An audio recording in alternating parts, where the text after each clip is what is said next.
Bom dia. Bom dia. Vamos falar sobre Tvilat Keilim, as leis de mergulhar utensílios novos, comprados de um não-judeu, na mikve. Mergulhar utensílios na mikve. Então, primeiro vamos lembrar o que é uma mikve. Então, nós temos, na verdade, as leis que a Torá coloca para a gente de pureza e impureza. Era extremamente pertinente antigamente, quando a pessoa tinha que visitar o templo, o Cohen, ou a pessoa que estava indo para as festas. Então, a mikve sempre fez parte desse ritual de pureza. Ele faz parte atualmente em duas situações absolutamente importantíssimas, que é a mulher, quando termina a contagem do seu ciclo menstrual, para que ela possa novamente estar com seu marido, ela precisa passar pelo mikve. E alguém que vai se converter, a mikve é o final, a última coisa que acontece. Inclusive, uma criança bem pequena, se ele vai se converter, ele é colocado na mikve, e a pessoa entrou não judeu e ele sai um judeu. Eu vi uma frase muito bonita que tem, eu sempre falo que tem a escala de importância da mikve. Agora falando para os homens, quais são os dias mais importantes da gente ir na mikve? Véspera de Yom Kippur. Depois disso tem a véspera de Rosh Hashanah, véspera dos Hagim, e aí eu vou falando a escala, quem conseguir mais vezes. Então aí tem a véspera dos Hagim, a véspera do Shabat. E aí tem aqueles que, inclusive, vão, costume racídico de ir todos os dias. Na verdade, Ezra, o sábio, profeta da época da reconstrução do segundo templo, que veio da Babilônia, reconstruiu o segundo templo, ele fez uma takaná, ele fez um decreto, que esse decreto não perdurou. Um decreto para rabínico, para que ele possa ser aceito, ele tem algumas condições. Uma delas é que as pessoas, de fato, na época, naquele momento, aceitem e façam. Ele tinha feito o decreto que um homem, qualquer situação que ele teve uma relação com a sua esposa, ou ele teve uma poluição noturna, qualquer situação que ele teve sêmen saindo do seu corpo, ele estava proibido de estudar a Torá, aliás, proibido de rezar, não lembro qual dos dois, até que ele fosse ao mikve. Esse foi o decreto que ele fez. Ou seja, a pessoa teria a obrigação sempre de ter um mikve perto de casa, senão realmente ele fica impossibilitado em muitas vezes. Ezra. Ezra sofreu. Mas essa takaná não perdurou.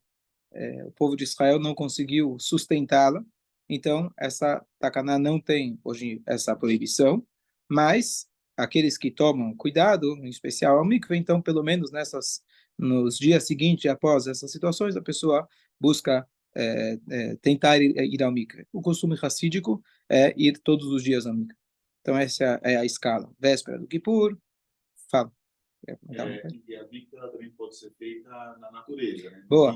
Então, o que é uma mikve? Então, tem muitas leis sobre a mikve, mas, de maneira geral, tem que ser água, que é chamado Maim Chaim, água viva. O que é uma água viva? Então, você tem, por exemplo, você vai direto de uma fonte, num rio, num mar, essas são as melhores mikve. Mas, especialmente para uma mulher, que ela tem que estar realmente sem um contato direto na água, então complica bastante ir ao mikve. Mas tem mulheres esposas de rabinos que moram em fim de mundos, que é onde não tem mikve ainda, que aliás é uma das primeiras coisas que você faz quando você chega numa cidade e construir um mikve, é importantíssimo, mais do que uma sinagoga, ter um mikve para kasher, para as mulheres poderem mergulhar, em especial. Mas às vezes ela tem situações que ela vai ao mikve no mar, no rio, e etc. E aí tem opções de como fazer isso de uma maneira discreta e com uma roupa larga, etc. Então, se alguém precisar, consulte o rabino mais próximo, etc. Mas tem essa situação. Mas a mikve comum, que a gente chama de mikve, é essa piscininha. O que tem nessa piscina? Então, na verdade, a gente fala que é água de chuva. A piscina que a gente mergulha não é água de chuva, ela é água da Sabesp. Mas se você observar, todas essas mikves, elas têm um buraco que conecta elas com um poço, com um armazém de água. Aquele armazém de água é de águas de chuva. Então, às vezes é ao lado, às vezes é embaixo, às vezes é os dois, mas esse poço ao lado ou embaixo é o que facilita e permite que você possa trocar aquela água normalmente, como uma piscina, colocar cloro, tirar toda aquela água, inclusive, a gente precisou consertar um degrau do mikve, tirou toda aquela água, esvaziou, aquele poço do lado ficou cheio ainda, seca ela, e aí tá sequinha, pronto, terminou, consertou o que precisava, aí você coloca de novo essa água de chuva. Agora, para que seja considerado água de chuva, tem muitos detalhes. Nós temos aqui em cima, no último andar da sinagoga, o lugar onde ele chamado Otsar. Otsar significa o tesouro, ou seja, onde ele armazena, onde ele armazena essa água, um piscinão enorme que tem aqui, porque às vezes a gente tem, às vezes, 5, 6 meses sem água de chuva, e vai que precisa consertar a mikve, ou por algum motivo aquela água ao lado tá ruim, etc. Então você tem esse armazém e essa água tem muitas regras que ela não pode passar, ficar presa num cli, ficar presa, passar por um copo, por exemplo. Tem várias regras. O que é considerado essa água para ainda ser chamada água de chuva? Porque a água da Sabesp também, eventualmente, veio do rio ou do que veio da chuva. Não, já passou por muitos kelim, tem muitas regras, então ela não vale. Então tem toda uma estrutura, como a mikve é construída, para a água descer de do andar lá de cima, até que ela chegue embaixo, ela tem que percorrer, para garantir, ela percorre um circuito em cima do cimento, etc., para garantir que seja kasher. Esse é um resumo bem curto do que é uma mikve. Quando tem que fazer com uma vaca vermelha, Sim. seria o quê? É uma mikve igual, mas aí teria a cinza da vaca, ou é diferente? Não, da vaca vermelha. Então, antigamente, quando tinha os rituais de pureza, a mikve era um dos rituais. A vaca vermelha é uma coisa independente da mikve. A vaca vermelha se queimava a vaca, fazia lá toda assim, e a cinza você se misturava com um pouquinho de água e jogava na pessoa. Jogava um pouquinho de água. Caiu uma gotinha em você, já está puro em relação a isso. Mas ainda naquele caso também vai ao mikve. Mas e o mikve de antigamente é igual ao mikve de hoje, mesmas regras. Acho que não tem metal, né?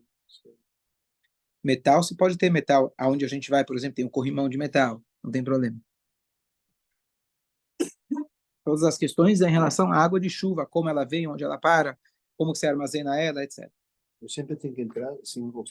Boa, então, um detalhe, para os homens, especialmente quando estamos falando aqui, não é uma obrigação, tirando, só vai se converter, etc., mas para os homens, de maneira geral, se ele não tem uma mikve, ele pode ir numa piscina. A piscina não vale para uma mulher. Não conta, não vale para o que a gente vai falar agora para os quilim. Mas para o homem, que a gente falou, não é uma obrigação, então ele pode ir numa piscina sem problema nenhum. Como ele vai? Então, de maneira geral, a gente vai sem roupa nenhuma, porque toda a ideia da mikve é você entrar por completo. E por completo, não pode ter um cabelo fora da mikve. A ideia da mikve, uma das ideias espiritualmente falando, é que você tem uma imersão completa. Se ficou fora um fio de cabelo que seja, isso é importante para a mulher, às vezes vem lá aquela mulher que está lá junto ao lado para ver se realmente, né, às vezes um cabelo comprido, etc., não mergulhou, então tem que ser 100% dinâmico. E aí, se você está numa situação, então os homens, por exemplo, é mais leniente. Na véspera de Yom Kippur tem que tomar mais cuidado, melhor, mas em último caso, a pessoa só pode, por exemplo, de calção, ele está no lugar, ele pode de calção. Que não seja extremamente preso ao corpo. Normalmente a água passa, né, com um pedaço de roupa, a água passa, e aí você pode também dessa forma. Pode. Não é o ideal, mas você pode, não tem problema. Porque ele aguenta. Sim, sim. A mulher que não. A mulher é mais rígida. As mulheres não podem ir na piscina, mas elas podem somente no pique da sinagoga, né? Ou no mar, sim. No mar, Sim, sim. Com uma sim. restrições, né? Sim. Para a mulher não vale a piscina. Então, quando a gente fala de Tvilat Keilim, aqui é uma coisa que muita gente se confunde. Você vai na casa de alguém, a pessoa fala, olha, eu cacherizei a minha casa. O que é cacherizei? Então, na cabeça das pessoas, taquei fogo em cima, joguei água quente, tem muitas regras, quem sabe a gente chega lá sobre as regras de cacherização. Mas tem dois conceitos completamente independentes um do outro. Um conceito é, se eu vou comprar, ou vou utilizar uma louça que já foi usada com algo que não foi kasher, essas são as leis da cacherização. que significa extrair todo o gosto que eventualmente ficou lá. Essa é uma regra. Independente dessa regra, se eu compro na loja algo que nunca foi usado, pelo menos eu espero, né? Hoje em dia as pessoas compram, devolvem, você já não sabe o que está comprando, mas a princípio está lá fechadinho, bonitinho, com a etiqueta, ninguém nunca usou, saiu da fábrica, está kasher aquilo. Não tem nada não kasher naquilo. Mas a Torá indica para a gente, nesse mesmo lugar que fala sobre a cacherização, lá sobre a guerra de Midian, que o povo pegou os despojos da guerra e eles tinham que cacherizar em primeiro lugar. Além disso, tinham que trazer na água. Trazer na água, aqui nós sábios aprendem que quando você vai pegar uma louça que você usa diretamente com a comida, você deve cacherizá-la no sentido de trazer de uma posse não judia para uma posse judia. Para que você possa utilizar esses utensílios, ele precisa passar por uma mikve. Essa é a regra. É obrigação nossa de fazer isso antes de usar qualquer um desses utensílios. Vamos entrar depois nos detalhes quais realmente precisam de mikve, como fazer o mikve. Mas, um detalhe interessante. Se eu fui lá, peguei uma panela não kasher e cozinhei alguma coisa, aquela comida não está kasher. Se eu peguei uma panela que não foi ao mikve e cozinhei, eu preciso pegar a panela depois e levar ao mikve. Aquilo não impurificou, aquilo não descacherizou o alimento. Então, se já aconteceu, eu usei sem colocar as coisas no mikve, é leis completamente diferentes das leis da kashrut. Aqui é uma lei em relação a você pegar algo novo, ou novo, mas algo kasher já, de um não judeu, para você poder utilizar, o Yehudi poder utilizar, ele tem que passar pela mikve. Essa é uma lei independente da cacherização. Então, se alguém chega e fala, eu vou cacherizar minha casa, Baruch Hashem, então ele tem que primeiro selecionar quais louças dá para cacherizar. Bom, cacherizou, fez lá com água quente, etc. E aí, depois disso, ele vai ter que pegar tudo isso, levar ao mikve para poder utilizar. E aí a pessoa também, às vezes, confunde, fala, bom, já está kasher, eu peguei minha louça, coloquei na mikve. Bom, mas se você não cacherizou antes e tirou o que estava de não kasher lá dentro, também não adiantou. Então, são duas coisas, duas leis independentes. Se comprou de judeu. Boa. Não, de loja. Sim. Não é a loja, da comprei produção. Quem produziu foi um judeu com funcionários judeus. Quem colocou, por exemplo, quem foi lá que fez. Então, dificilmente quem fez lá na China, a maioria das coisas que a gente tem, era um judeu. Mas quem fez... Exatamente. Fala. A ideia da mista não é separar de boi para. Sim. Então, mas se estava no kasher, por que qualquer outra lógica? Se estava no kasher e se kasherizou. Não, mas normalmente aquilo que não está kasher nunca foi levado ao mikve. Então, quando você vai kasherizar a tua casa, você vai fazer o mikve que você não fez quando você comprou. Entendeu?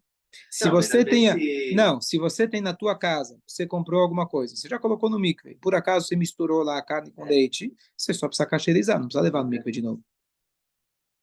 Isso, não quer dizer, são duas coisas independentes.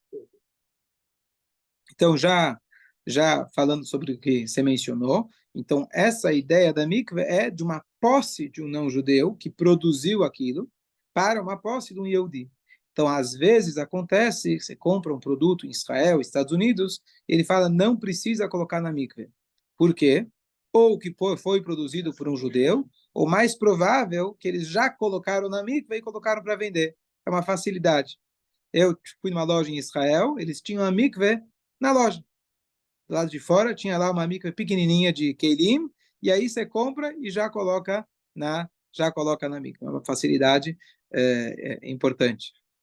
Uma mikve que as regras diferentes de imersão de pessoas, né? Pode ser menor. Não, com certeza ela pode ser menor. Com certeza. E quando você vai fazer uma de Keilim, normalmente você faz numa que seja na altura da pessoa, é mais fácil de você mergulhar as coisas uma pia, assim. como se fosse uma pia elevada. Então você tem aqui em São Paulo, tem vários lugares.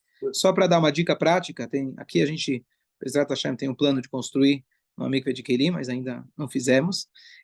Uma dica prática aqui em São Paulo, você tem vários lugares que você tem essas mikves de Keilim.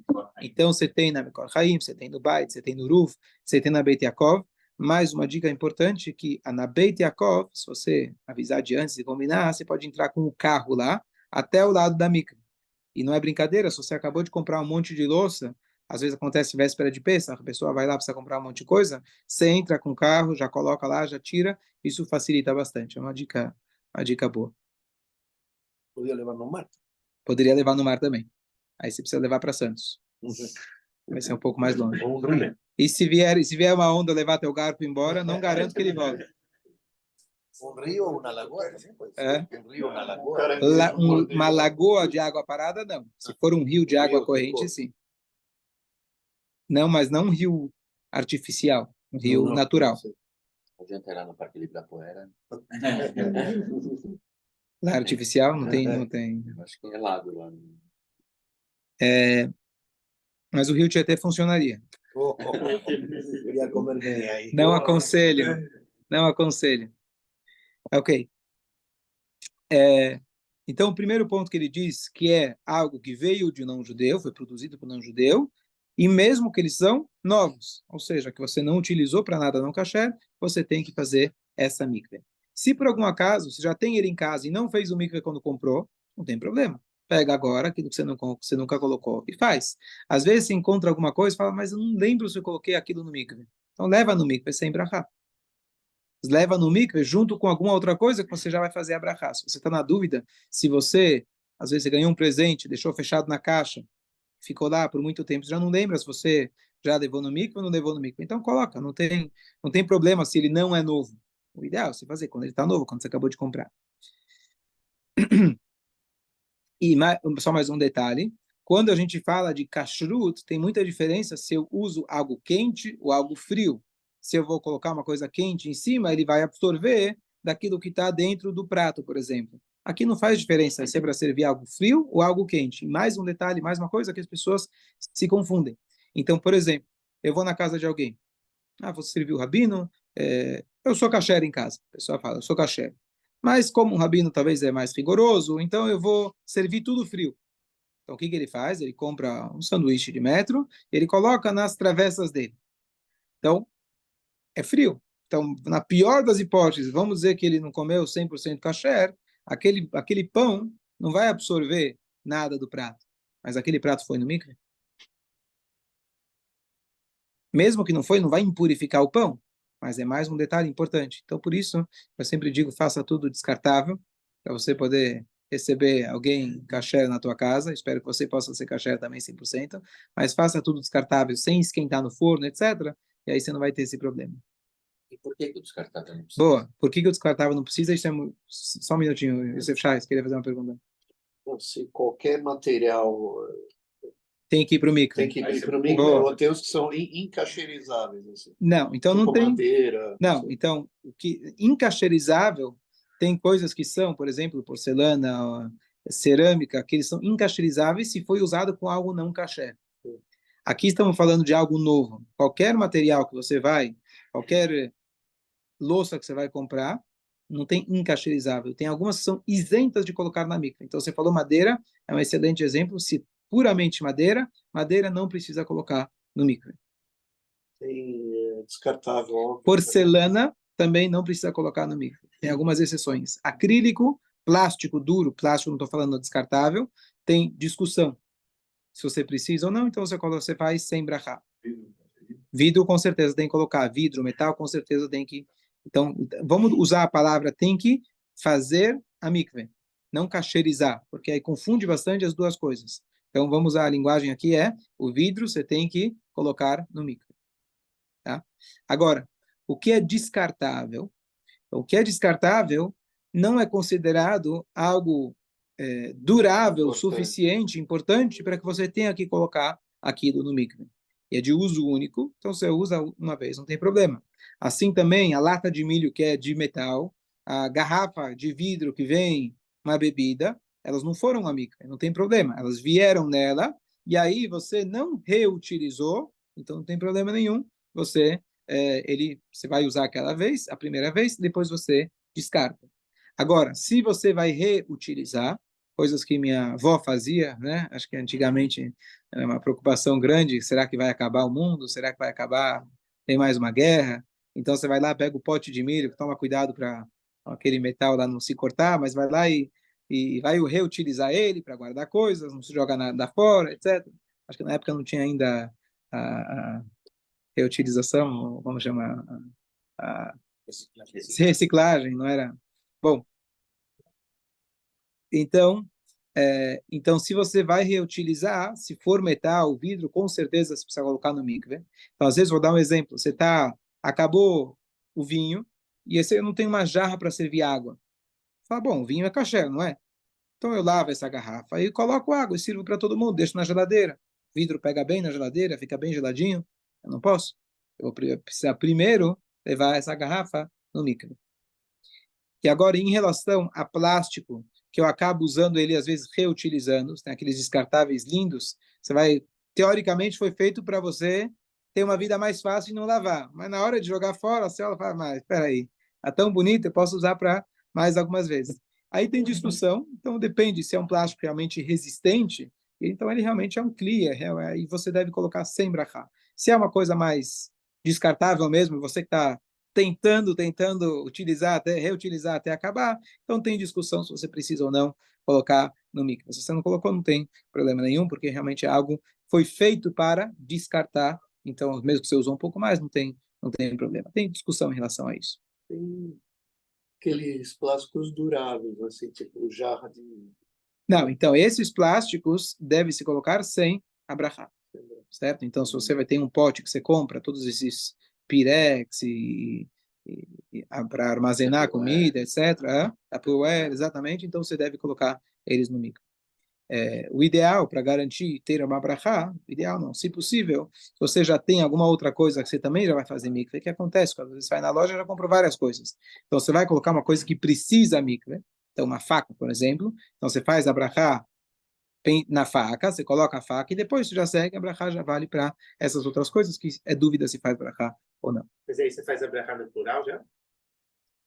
Uma boa pergunta. Se você tem uma de metal e o resto de plástico. Eu pessoalmente faço keilim, no plural. Eu tinha um amigo, professor, rabino, quando eu fiz o Kollel em Israel.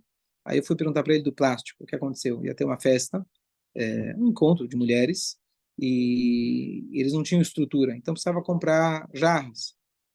E aí todas as jarras vinham com etiqueta, que é o próximo tema que eu vou falar. Essas etiquetas foram feitas para não sair nunca. Quando você vai tirar a etiqueta de alguns, tem algumas que saem perfeitas. Outras você tira, é um desastre para você conseguir tirar ela. Aquelas que vão ficar, às vezes é um aviso de segurança, elas vão ficar lá, não tem problema. Às vezes, não, o código de barras foi feito para tirar. É só para poder passar na loja. Não sei porque fazem de um jeito que é intirável. Eu pesquisei no Google como tirar. Tem alguns jeitos, mas nenhum funciona 100%. Hã? Coca-Cola disse que arranca. Coca-Cola. Tem eu vi que você coloca azeite em cima, o óleo em cima, ele vai ficar absorver todo o óleo, depois você coloca sal, aí depois você passa, ajuda um pouco. A gente comprou aqui um tira-grude, ajuda um pouco, mas fica aquele, às vezes precisa raspar, ainda fica um restinho daquela cola. Tudo bem, você tirou o que dava, você tirou tudo possível, tudo bem. Mas aqueles que vão ficar, às vezes é um enfeite, alguma coisa assim, sei lá, você ganhou um copo, um colante de alguma empresa, alguma coisa assim, vai ficar, então não tem problema, ele faz parte do próprio clipe. Os demais, aqueles que você vai tirar, então você tem que tirar antes de colocar no micro. Isso dá mais trabalho do que colocar no micro. Então, se você, quando for levar as coisas no micro, primeiro tira isso com calma, aí depois você leva no micro, vai ser mais fácil. Chegar lá na hora é mais difícil. Mas onde eu estava? Esqueci o que eu ia falar. Brachá no plural. Então, esse meu professor, voltando à história, a festa ia ser de noite, e aí eu fui lá e comprei as jarras. Todas elas vieram com essa etiqueta. E eu perguntei para esse rabino, e ele falou, olha, não pergunta para mim do plástico, porque eu sou da opinião, é um cara que pesquisa a fundo, etc., e tem que, inclusive, fazer brachá no plástico. Ele prova essa tese dele, mas não é a tese, digamos assim, aceita pela maioria das pessoas. Então, entre você falar keli ou kelim, não muda nada. Então, quando eu tenho uma faca, por exemplo, e mais, o demais são coisas duvidosas, não custa você falar kelim no plural, não vai prejudicar a brachá.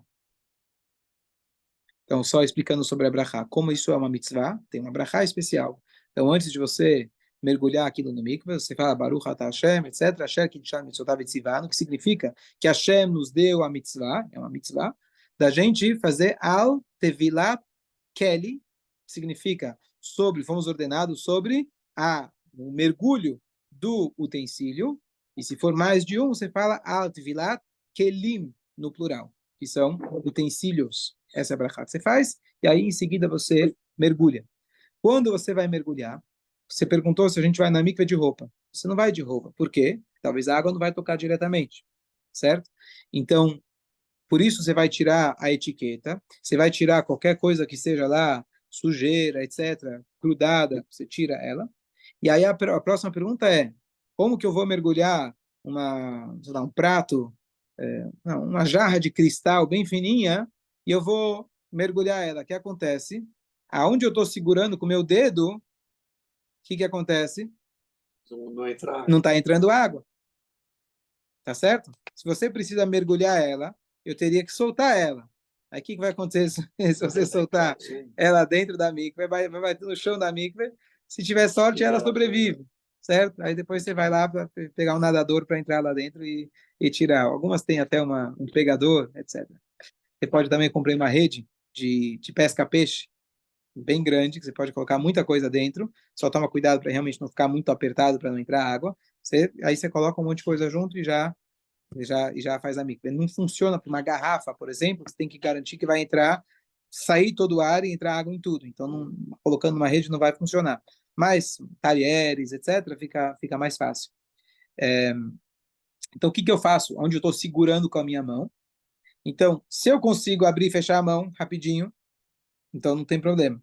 Mas tem uma outra forma que eu molho minha mão. Se minha mão estiver molhada, mergulho minha mão na mikve, então ela molhada, então a água já se conecta com o resto, então não tem problema. Só não segura muito forte, né? Só deixa um pouco mais solto para poder realmente a água entrar, mas a mão molhada já garante isso. Troca a mão. Pode trocar a mão. É boa. Boa. Boa. Sim, sim.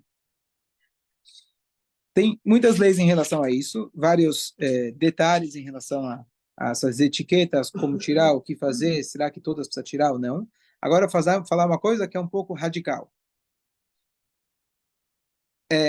Forninhos, tipo sanduicheira, air fryer, chaleira elétrica, eles precisam ir ao mikve. O que acontece? Então, não acontece nada. Você coloca ele no mikve, mergulha ele todo, sem problema, deixa ele secar por 2, 3 dias, coloca no sol, coloca na janela e você usa. Eu nunca tive problema. E o rabino de quem eu ouvi também falou que nunca teve problema. Então, seca. Acaba secando e funciona, não quebra, tá tudo certo. O problema é se mergulhar ligado. Boa. Mergulhar ligado. Não aconselho. Então, e às vezes, por exemplo, um cli, ele é feito de algumas peças, que as peças são soltas. Às vezes, então, você precisa desenroscar, abrir, aí você mergulha aquilo no mikve. Mas essa desses aparelhos elétricos, eletrodomésticos elétricos, falei, é radical, mas não acontece nada. As pessoas se assustam quando escutam, mas não acontece nada, não tem problema. Então, o forno você não precisa. O que você precisa? Você precisa utensílios que eles tocam diretamente no alimento. Então, o forno, por exemplo, ou mesmo o micro-ondas não toca no alimento. O que precisa levar no mikve é o prato do micro-ondas, a grelha do mini forno. Agora, a grelha do fogão ou do forno não toca a comida. Você sempre vai colocar com uma bandeja, alguma coisa assim. Então, você não tem que levar ela no mikve. São coisas que tocam diretamente na comida. Então, uma bandeja de servir, bandeja que você traz para servir outras coisas. A bandeja não vai comida na bandeja. Então, não tem problema. Ela foi feita para dar suporte aos pratos. Então, ela não precisa ir ao mikve. São coisas, uma fruteira, por exemplo. Fruteira, normalmente, você não vai colocar frutas descascadas. Ela só armazena a fruta fechada. Então, ele não tem contato direto com o alimento pronto. Então, não tem problema, não precisa ir ao mikve. Dúvidas?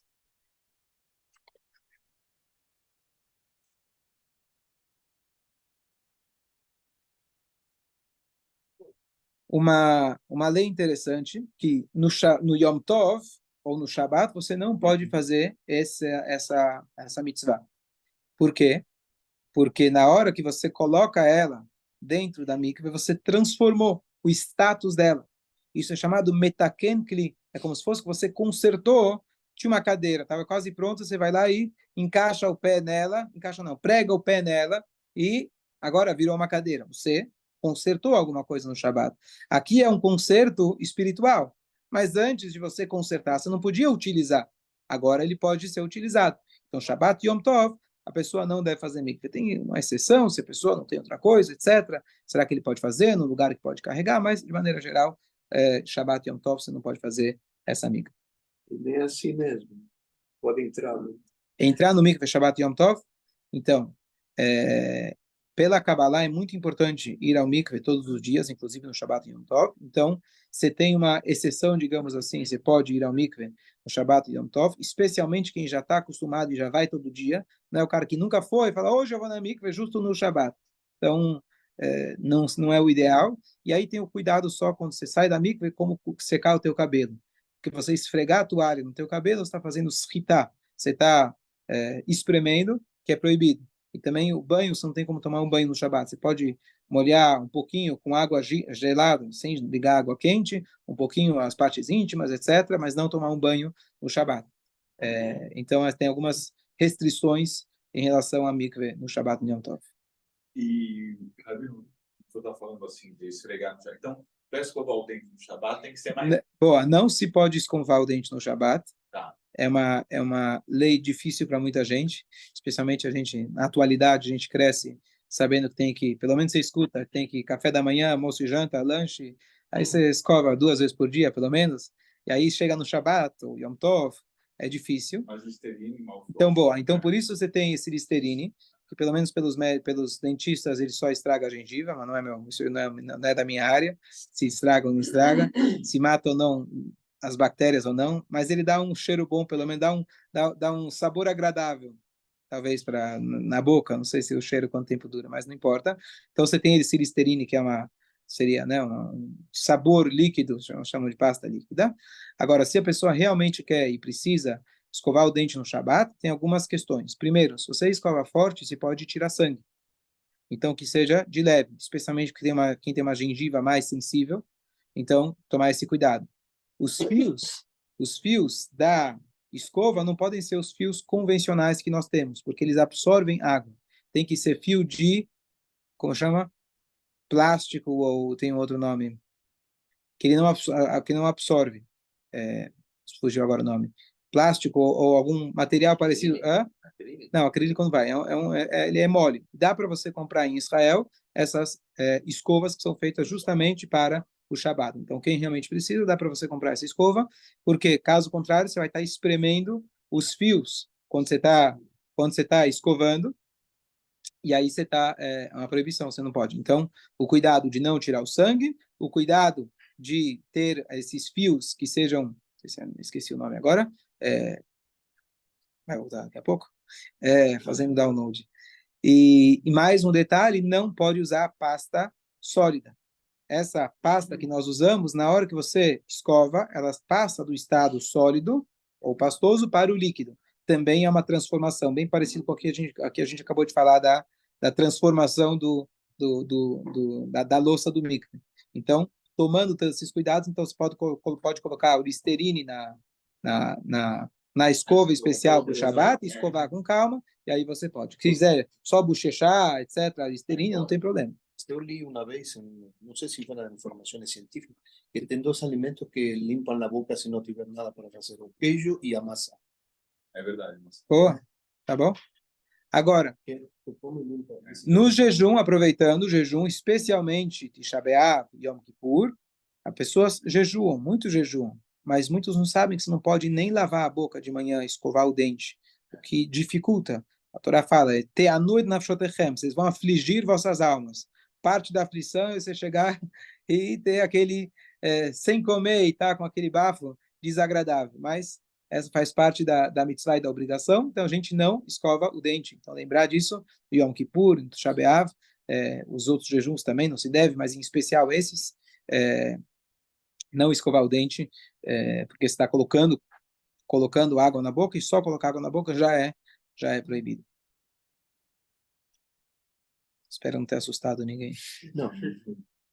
Mas estar limpo no es una mitzvah. Claro. Mas no Yom Kippur, por exemplo, você não pode lavar as mãos. Só as pontas dos dedos. Então, você entra no Yom Kippur, você se lava antes do Yom Kippur. No Yom Kippur, você tem que, a Torá fala, você deve afligir as suas almas. No Tisha B'Av é uma questão de luto. Diferente do Yom Kippur. Yom Kippur não tem luto. Yom Kippur é uma aflição específica que a Torá colocou para a gente com 5 proibições.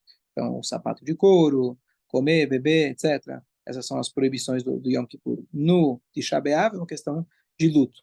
Então, pelo luto também a pessoa, a questão não é estar sujo. A questão é a pessoa não ter o prazer de se lavar. Ou passar creme, alguma coisa assim. Yom Kippur, né? Aí você vai no banheiro. Então, não.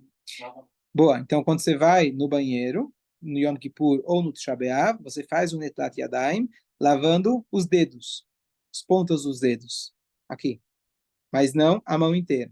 Se você sujou a sua mão, seja lá com o que for, aí você pode lavar a mão, inclusive com sabão, para tirar a sujeira. Por quê? Qual que é a ideia aqui? Não lavar por prazer. Não é gostoso quando você vai lá, lava a tua mão, depois coloca na tua cara, aquele gelado. Lavar a mão é um prazer, certo? Então, se é para tirar uma sujeira, não tem problema, certo? Então, depois de ir, Da boca você não vai poder, porque você não pode colocar água na boca. pode fazer ou não é recomendado a fazer. Pode fazer, a pessoa vai no banheiro. Deve fazer o Netlat entendi. Yadayim, deve fazer. Entendi. Deve fazer nos dedos. Tá. Só para concluir, uma frase muito bonita que eu vi, pelo menos na época de Yeshiva, era rotina sempre ir ao mikve. Pois atualmente ficou um pouco mais difícil para mim, mas uma frase que me incentiva quando eu consigo ir, pelo menos, que me disseram o seguinte, olha que bonito. Uma pessoa que não era judia, 10 segundos atrás, entrou no mikve, ele saiu de lá um Yehudi. Entrou nele uma alma nova. Só o fato que ele mergulhou no mikve. Imagina que transformação causa para alguém que já é Yehudi, o que acontece com ele depois que ele sai da mikve. Judeu a enésima potência. E aí isso incentivou assim de pensar nisso, essa ideia de como realmente é uma coisa muito simples. Você entra, sai, muitas vieram aqui, nunca fui no mikve na vida, etc. Mas é só isso? Sim, você tomou um banho, você saiu do banho, entrou numa piscininha quente e saiu, é só isso. Mas o momento que você entra no mikve é chamado, como você falou, quando você é uma imersão, essa ideia do mikve, a palavra em hebraico é tevilá, esse mergulho chama tevilá, são as mesmas letras da palavra habitul, que significa a pessoa se anula por completo. São poucas as mitzvot que a gente se envolve por completo. Tem a sukkah, tem o talit, mas a mikve você tem essa que você entra dentro da água, e a água é chamada água-vida, água viva, ela traz sabedoria, ela traz vida, ela transforma, e afinal das contas, é uma lei acima da nossa compreensão. Mas esse momento de entrar na mikve é realmente algo transformador. Aí eu ouvi o Rabino Manis Friedman, muito bom, uma frase muito boa, e perguntaram para ele, uma mulher que estava em processo de conversão, e o pessoal fala tanto da mikve, que é uma coisa sagrada, o que eu vou sentir na mikve? Você vai sentir bastante molhada.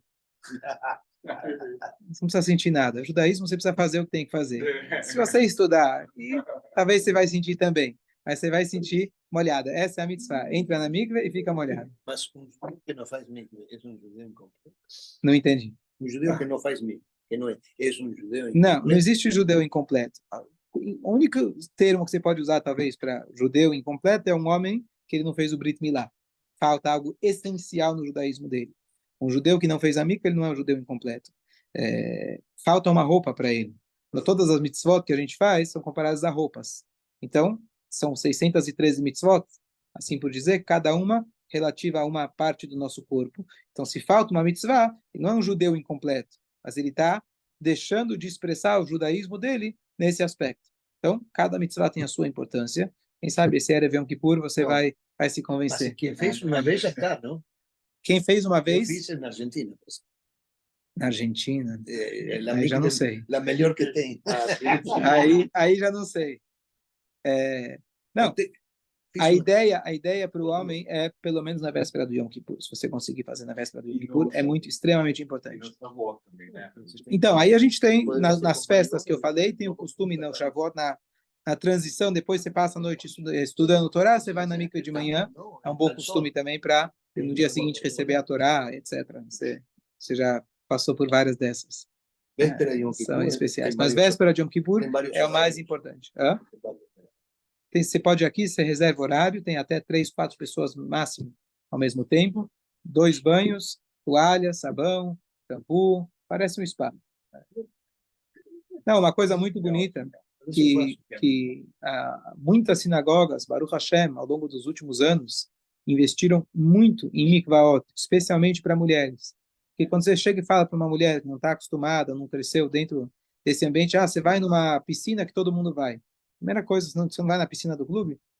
Vai todo mundo lá. Qual é a diferença? Vai com roupa aí, o que muda? Com maiô. E Mas tem gente que não vai. Hã? Então, ela é extremamente tratada e limpa. E além de ser limpa, quando você faz um ambiente parecendo literalmente um spa, tem mikvaot.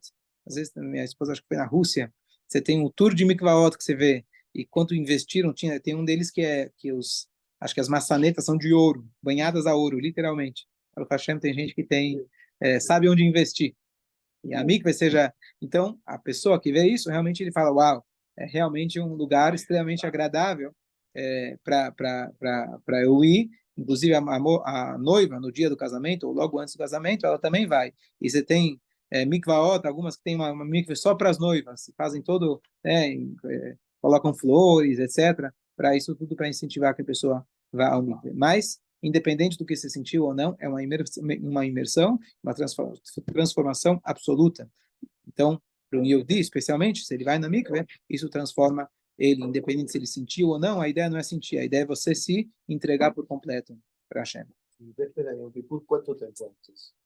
Quanto tempo? Véspera no dia da véspera do no Kippur. próprio Então, dia. esse ano na sexta-feira. Então, sexta-feira, ao longo do dia, você vai na mikve. Desde Desde de manhã até um pouco antes do Yom Kippur.